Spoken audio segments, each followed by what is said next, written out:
خیرتمندو پښتنو السلام علیکم. والله زړه مې درنه ډېر خوشحاله شو. ما خو وې لارې درته بندې دي، سړکونه یې درته مات دي، خاورې پکې اچولې دي او کرفیو لګولې ده. خو ما پرون چې نوښار نه راتلمه لږ خاموش تاسو لږ دا هغه وکړئ، دا خلکو ته نه ښکارېږي.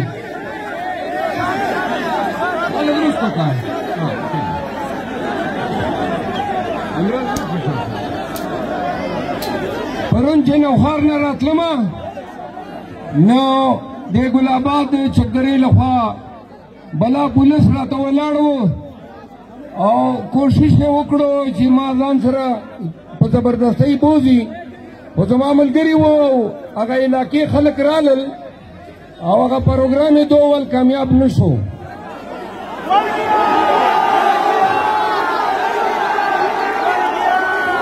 بیا زه تلاش ته چې رسېدم نو درې څلور ځای کې ناکې خو ډېر په تکلیف منډې نه مخکې یو چیک پوسټ و، هغې وپېژندم خو ما ګاډی پې چې کوم دی پر مخکې کو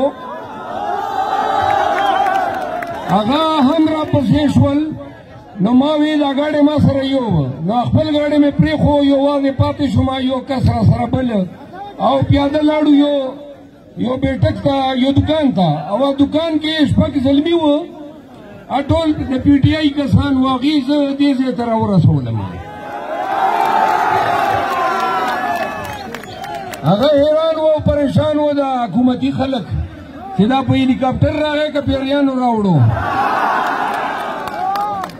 خو شپې یوه نیمه بجه پولیس یو 1500 لګبګ پولیس راغی او په دې منسټر صاحب انورزیب خان په دې دیوالونو باندې راوړېدو او بیا یې ډزې را باندې شروع کړې او ډزې 10 منټه جاري وې.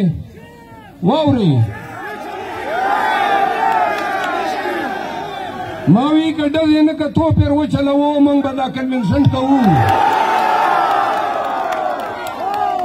د باجوړ ټولې لارې بندې وې، سړکونه مات وو، خاورې سیمټ او د بجرې پکې اچولې وې. خو چې غیرتي پښتانه لوز وکړي او اراده وکړي نو داسې رسي لکه تاسو راغلی.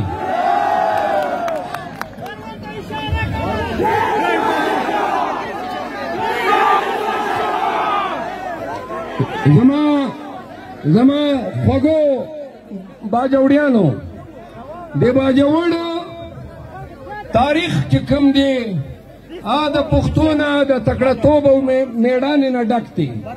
ستاسو خاورې همیشه باتوران پیدا کړي دي، ستاسو خاوره سیلف میډ ده.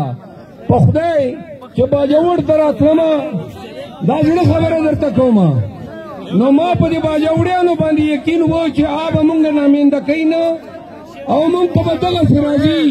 بیګه شپې ما دا خوب لیدلی و چې دا چتونه به ډکي او دا پنډال به ډکي.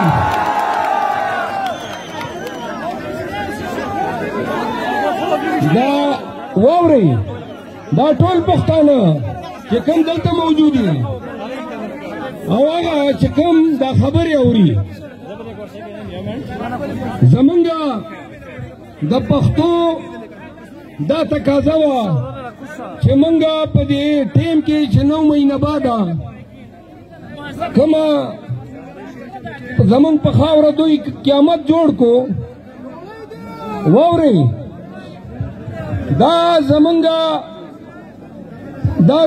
د وینې تقاضا وه چې مونږ خاموشه نه وی پاته شوي او یوه دیکه یې په کار وه، پرچې مو وخوړې، چاپې مو وخوړې، وال ټکول، نیول، دراز غوبل، دا هر څه مو تېر کړل. نو واورئ هر یو کنونشن کې یو ځل بیا دراز غوبل دی، نور هېڅ نشته.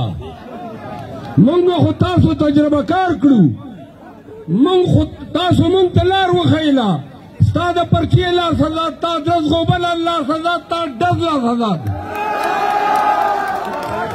پښتانه به کنونشنې کوي، پښتانه به سیاست کوي، پښتانه به ووټ کوي.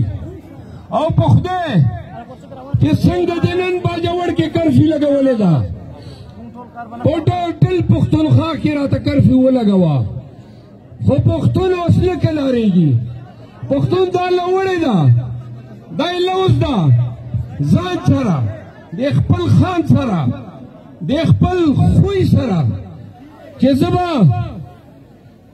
به 8 فروری ته د دې ټولو خبرو بدله خلمه.